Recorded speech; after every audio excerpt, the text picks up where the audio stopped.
Amém, gente? Amém. Vocês estão felizes? Sim. Eu também estou muito feliz.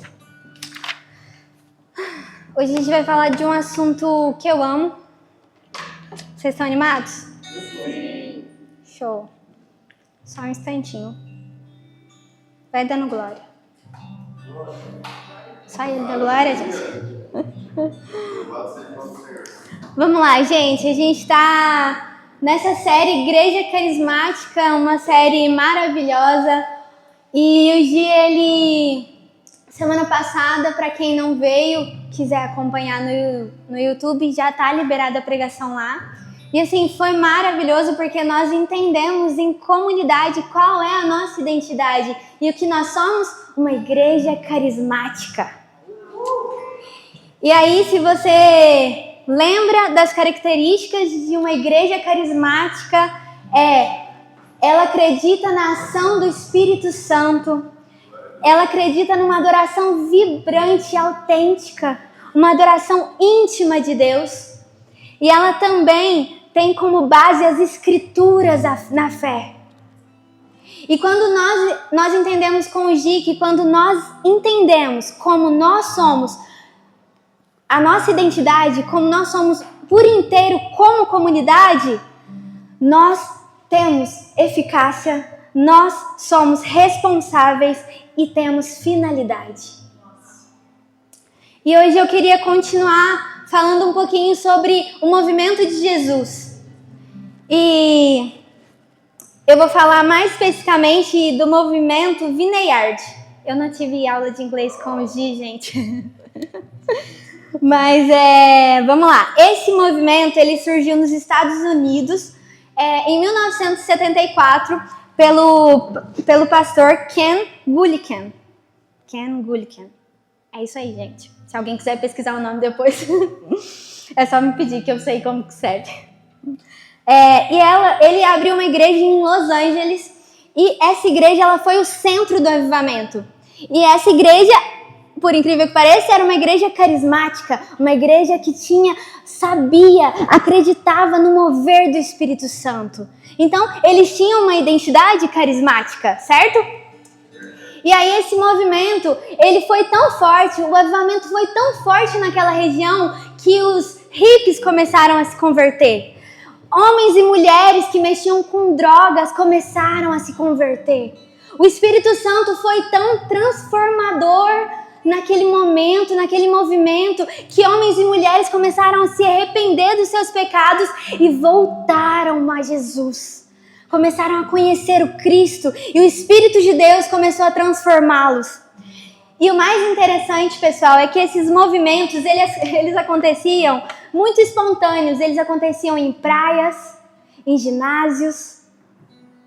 Movimentos que, gente, as pessoas estavam ali, de repente o Espírito de Deus vinha, a adoração estava acontecendo e pessoas começavam a chegar perto e elas eram convencidas pelo Espírito de Deus. Um movimento onde o Espírito de Deus está. E o mais interessante, que eu fiquei assim, bem, nossa, uau, cara, é que as pessoas que teve, tipo assim, um destaque muito forte em que judeus começaram a se converter. Nesse movimento, judeus começaram a se converter.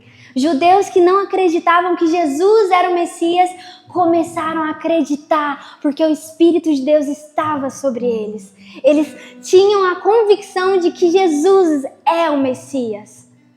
Então, hoje, para dar continuidade, nós entendemos que, como igreja carismática, nós não queremos apagar o Espírito. Nós queremos que ele esteja vivo dentro de nós. Eu queria falar hoje para vocês sobre o fruto do Espírito e a videira. Eu queria que vocês abrissem comigo lá em Gálatas. Eu vou falar já onde, mas eu vou explicar o que está acontecendo no rolê de Gálatas, galera. Vamos lá. O que está acontecendo aqui em Gálatas, pessoal? Só um instantinho. Glória a Deus. Amém. Vamos lá. O que está acontecendo aqui em Gálatas? tá acontecendo que Paulo, ele foi, ministrou o evangelho lá em Gálatas, né? E aí o pessoal, eles começaram a se levantar falsos mestres naquela época. Começou a levantar falsos mestres e o povo da Galácia começou a acreditar, quase acreditando. Eles pregavam que, mesmo você gentio, você precisava ser circuncidado, a sua fé não era o suficiente. E aí Paulo vem com a carta de Gálatas, é assim, se você não leu ainda, leia, ela é uma carta maravilhosa, onde Paulo ele vem falando, não pessoal, não creiam nesses caras, vocês têm que entender que é pela fé, é como eu preguei antes para vocês, é pela fé, em Cristo Jesus, Cristo já nos salvou, é pela graça de Deus, não é pelas forças dos nossos braços, não é pela lei mais, mas é pela graça. E aí, eu achei muito interessante que antes de falar do fruto do Espírito Santo, do fruto em que o Espírito gera em nós, Paulo veio e ministrou a identidade deles. Eu queria que vocês abrissem lá em Gálatas 4, versículo 28.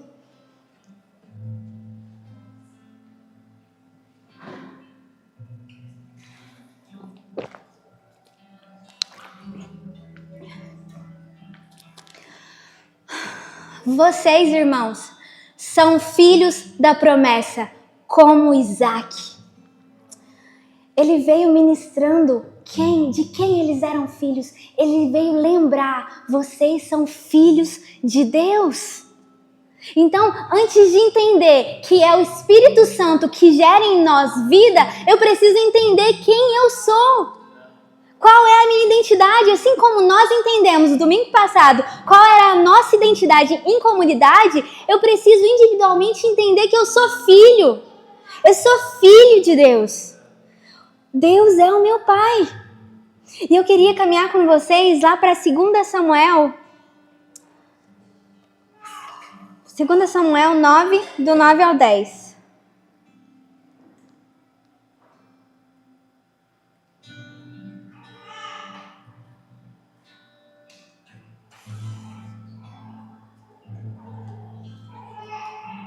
O que está acontecendo aqui? Samuel, Rei Davi, perdão, gente. O rei Davi, ele manda chamar o último neto de Saul, que estava vivo. E aí ele era coxo, todo mundo conhece a história de Mefibosete, né? Ele era coxo e os caras foram buscar ele. E aí todo mundo, eu acredito, né, que Mefibosete, mano, eu vou morrer, né? O rei Davi, ele matou todo mundo da minha família, eu vou morrer. Mas o rei Davi, ele tinha uma aliança com Jonatas.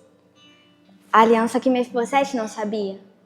E aí quando Davi Mefibosete chega, eu queria que vocês lessem comigo. Vamos começar lá no verso 6. Tudo bem? Quando Mefibosete, filho de Jonatas e neto de Saul, compareceu diante de Davi, prostrou-se com o rosto em terra. Mefibosete? Perguntou Davi. Ele respondeu, eis aqui o teu servo. Não tenha medo, disse-lhe Davi, pois é certo que eu o tratarei com bondade por causa de Jonatas, o seu pai. Vou devolver-lhe todas as terras que pertenciam ao seu avô, Saul, e você comerá sempre à minha mesa. Mefibosete prostrou-se e disse, quem é teu servo para que te preocupes com um cão morto como eu? Então o rei convocou Ziba, servo de Saul, e disse-lhe, devolvi ao neto de Saul, o seu senhor, tudo o que pertencia a ele e à família dele. Você, os seus filhos e os seus servos cultivarão a terra para ele. Você trará a colheita para que haja provisão na casa do neto do seu senhor. Mefibosete, porém, comerá sempre à minha mesa. Ziba tinha 15 filhos e 20 servos. Tá, Vivi, o que isso tem a ver, né? Vamos colocar aqui Deus no lugar de Davi. O que o Senhor fez com a gente? O que o próprio Deus fez com a gente? Eu vou colocar os meus filhos na minha mesa. Por meio de quem? Deus tem uma aliança com Jesus. E porque Jesus morreu na cruz, nós sentamos à mesa. Mesmo como coxos, nós sentamos à mesa. Tá, Vivi? Beleza, eu entendi. Nós somos filhos e nós entendemos a nossa identidade. Eu sento na mesa, certo? Então vamos lá comigo em Gálatas 5:22. E por que a gente precisa entender a nossa identidade mesmo? Porque eu só entendo que é o Espírito que gera em mim quando eu entendo quem eu sou em Deus. Somos filhos. E Gálatas 5:22 vai falar sobre o fruto do Espírito. Entretanto, o fruto do Espírito é o amor, a alegria, paz, paciência, amabilidade, bondade, fidelidade, mansidão e domínio próprio. Contra essas coisas não há lei. Então a gente entende que é um fruto, pessoal. Não são vários frutos. É um fruto. Todo cristão gera um fruto. Um fruto que tem vários sabores. É um combo. Amém? Tá bom. É o Espírito que gera em mim esse fruto.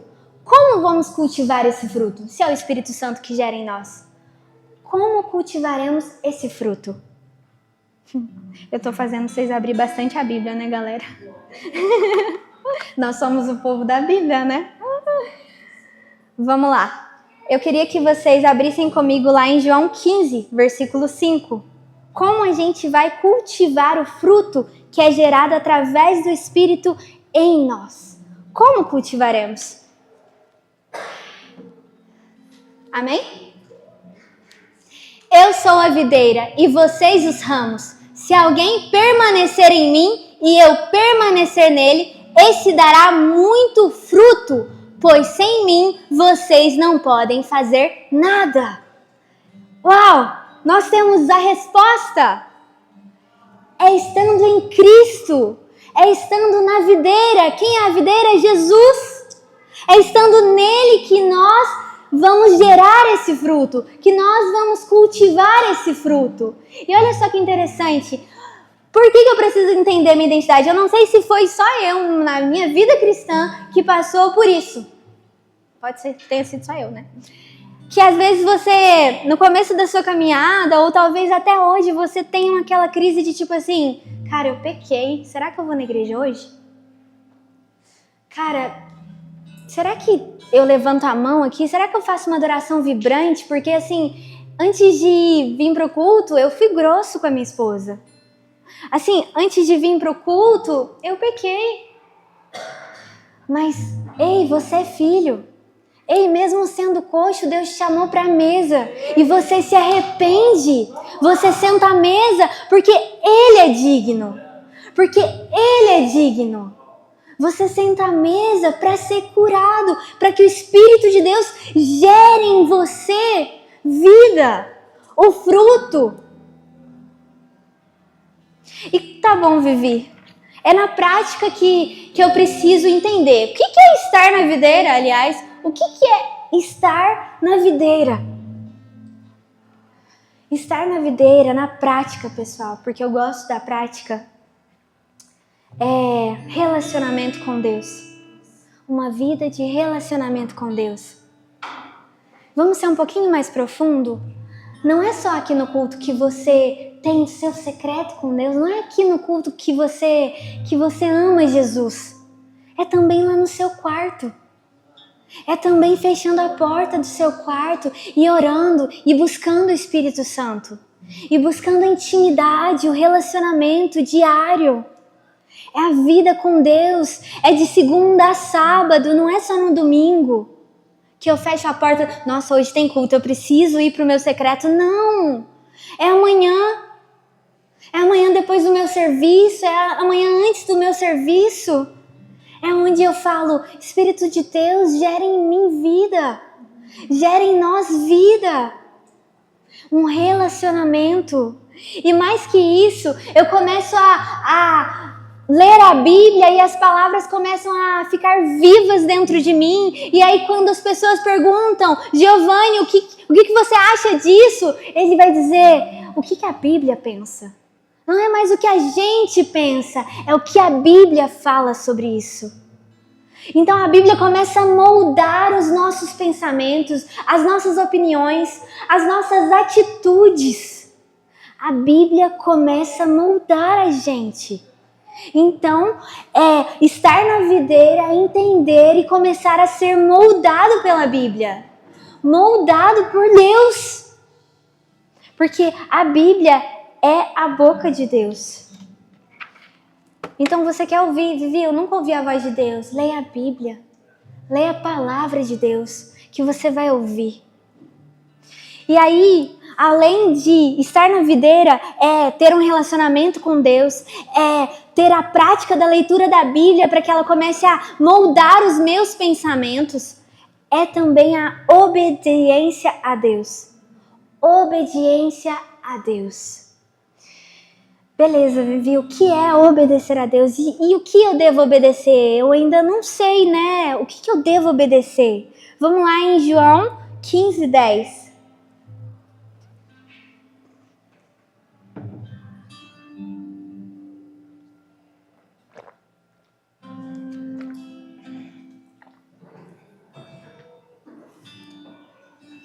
Se vocês obedecerem aos meus mandamentos, permanecerão no meu amor, assim como tenho obedecido aos mandamentos do meu Pai e permaneço no amor dele. Os mandamentos de Jesus. Quais são os mandamentos de Jesus? Versículo 12 e versículo 13 para mim, por favor. O meu mandamento é este: amem uns aos outros como eu os amei. Ninguém tem maior amor do que aquele que dá a própria vida pelos seus amigos. O amor que Jesus está falando aqui não é o amor do mundo, pessoal. Não é o amor do mundo, é um amor sacrificial. O que Jesus veio fazer aqui na terra? Dar a sua vida por nós. O que nós devemos dar para os nossos irmãos? A nossa vida. Será que a gente pode dar a vida um pelo outro? Será que a gente pode servir um ao outro? Vivi, beleza, mas na prática ainda não está subjetivo demais. O que é dar a vida pelo meu irmão? Na prática, eu preciso servir o meu irmão. Servir, colocar ele acima de mim. Um amor sacrificial. Eu sacrifico o meu eu sacrifico o meu tempo, o meu descanso para viver comunhão com o meu irmão, para servir e colocar mesa para o meu irmão. Um dos seus irmãos te chamarem, vem encher laje comigo 7 horas da manhã, eu tô indo, eu tô cansado do meu serviço, eu tô arrebentado, mas eu vou porque eu entendi que é isso que Jesus quer. É isso que o próprio Deus deseja. Colocar as minhas vontades abaixo. Eu me submeto a Deus e eu coloco a vontade do meu irmão aqui. Eu sirvo ele no dia a dia. E vamos ficar um pouquinho mais profundo? Eu servir com os meus recursos. Quantas vezes você abençoou alguém da sua família espiritual? Da sua comunidade? Você olhou e falou assim, não, eu preciso abençoar alguém. Senhor, coloca no meu coração alguém. A minha vida financeira não tem um fim em mim, tem um fim no meu próximo. Sabe, será que a gente pode olhar um pro outro e falar assim, não, eu vou te dar R$500, não porque eu sou bom, nossa, eu quero abençoar ele, eu sou o máximo. Não, sabe, eu vou te abençoar porque é isso que o Senhor quer. Eu vou pagar o seu aluguel. Eu vou te abençoar com uma compra do mês. É os recursos. O evangelho também mexe no nosso bolso. No nosso dinheiro. Porque eu sento na mesa e me submeto à vontade de Deus. E aí eu começo a deixar o Espírito de Deus dirigir a minha vida. E aí o que a Bíblia pensa sobre os recursos da minha vida? Eu abençoo o outro. Eu abençoo o outro. Vamos um pouquinho mais profundo agora? É sobre perdão. Gente, eu vou errar com vocês. Vocês vão errar comigo. O Lê vai errar com vocês. Vocês vão errar com o Lê. Mas é sobre perdão. E aí, Vivi, mas eu tô certa. Vamos olhar para Jesus, ele morreu certo. Ele morreu certo. E às vezes a gente nem tá certo. Será que tá mesmo? Peraí, será que você não tá aí prestando atenção? Será que você não tá sendo dirigido pelas suas emoções? Será que não são as suas emoções altas demais? Jesus morreu com razão. Será que a gente também pode morrer com a nossa razão? Eu vou enterrar a Vivi aqui. Eu vou enterrar. E o casamento fala muito disso, né, gente? Os homens que costumam morrer aí com a razão. Então, tipo assim, a gente precisa morrer com a nossa razão. É sobre perdoar o nosso irmão. Mas Vivi, eu ajudei o meu irmão e aí eu pedi ajuda pra ele e ele não veio me ajudar. Você ajudou pra ter ajuda? Será que você não tá errado, não? Será que você não tá amando, fingindo amar pra ver se você vai receber lá na frente? O amor de Jesus é um amor que não espera nada em troca. Eu sou fiel a você e tá tudo bem se você não for fiel a mim. Eu sirvo vocês e tá tudo bem se vocês não me servirem. E aí também, o amor sacrificial é a intercessão pelo meu irmão. Quantas vezes você já orou por alguém que está aqui? Quantas vezes você orou por alguém que está aqui na sua casa, na sua comunidade? Um amor sacrificial, eu tiro um tempinho para orar pelos meus irmãos, para interceder. Um amor sacrificial. Eu queria que vocês imaginassem comigo agora uma árvore. Todo mundo aqui já viu uma árvore, né, gente? Vai depender, tem muitas. Imagina comigo uma árvore. Ela tem o seu tronco, ela tem os seus galhos. Alguns galhos têm folhas e flores, outros galhos apenas folhas. Alguns galhos frutos e alguns galhos secos. Você já viu uma árvore que tem galhos secos, mesmo que ela esteja cheia de flores, mesmo que ela esteja cheia de frutos, existem alguns galhos secos. Por que os galhos secos, pessoal? Por que existem os galhos secos? Existem 2 vasos condutores que conduzem sais minerais para as plantas, para os galhos. E esses vasos condutores conduzem água, sais minerais e nutrientes. Porém, quando o galho ele está infectado com bactéria, não passa. O vaso condutor até vai, mas não passa o sal mineral, os sais minerais. Não passa os nutrientes. Por quê? Porque a planta, o galho, está com bactéria, está com vírus, está com doença. Alguém tá pegando aí, gente? E aí, mesmo que esse galho esteja lá, preso, ele está desconectado. Por dentro, ele está morto.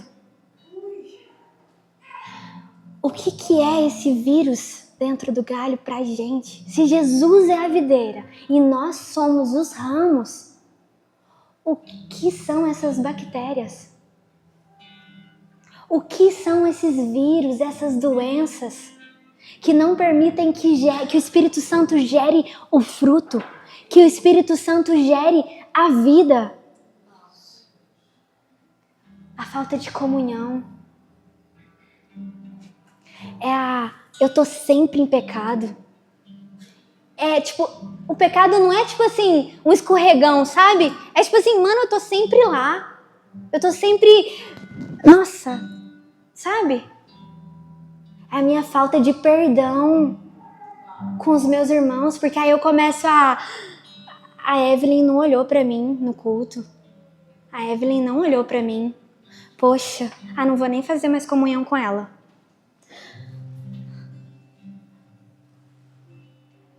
E talvez, e só talvez, como o Gi fala, seja a falta de identidade essa bactéria. Eu não me reconheço como filho de Deus. E aí, eu até sirvo no staff. Gente, eu tô aqui no culto toda vez, eu tô na mídia. Mas aí eu tô desconectado, porque eu nem sei se eu sou filha. Eu até tenho um ministério, mas aí eu tô desconectada. Por quê? Porque eu não perdoei o meu irmão. Mas graças a Deus a gente tem um bom pai. E quem que é esse pai? O agricultor. O agricultor que vem para limpar os ramos secos. Mas ele não vem para limpar e vou jogar fora. E não vai dar mais fruto. Não. Ele vem para podar e vai crescer. Porque ele vai tirar a parte com bactéria. Será que o Senhor essa noite pode nos podar? Será que o Senhor pode nos podar? Porque o Espírito Santo precisa gerar vida em nós. Gerar o fruto dele em nós. Deus, ele só quer uma coisa, pessoal. Gerar fruto em nós. Ele só quer uma coisa, que a gente esteja conectado na videira. Na videira verdadeira. Que é Jesus. E como que eu vou permanecer estando nele? Mas se eu estiver com bactéria, se eu não tiver perdoado o meu irmão, se eu não estiver tendo comunhão, se eu estiver sempre em pecado, eu tô podre por dentro. Mas Deus, ele quer limpar. Deus, ele quer tirar o vírus, a doença. Amém? E para a gente estar finalizando, eu queria falar um pouquinho sobre uma parte que eu achei muito interessante de 2 Samuel. 2 Samuel 9, do 9 ao 10, que a gente leu, encucou a minha cabeça há um tempo atrás. Eu fiquei assim, gente, por que Davi fez isso? Pode colocar pra gente? É o versículo 9, do 9 ao 10. É o capítulo 9, do 9 ao 10. Então o rei convocou Ziba, servo de Saul, e disse: devolvi ao neto de Saul, o seu senhor, tudo o que pertencia a ele e à família dele. Você e os seus filhos, os seus servos, cultivarão a terra para ele. Você trará a colheita para que haja provisão na casa do neto do seu senhor. Então preste atenção, volta aí. Ele vai ter comida na casa dele. Eles vão cultivar, eles vão colher para ter provisão na casa de Mefibosete.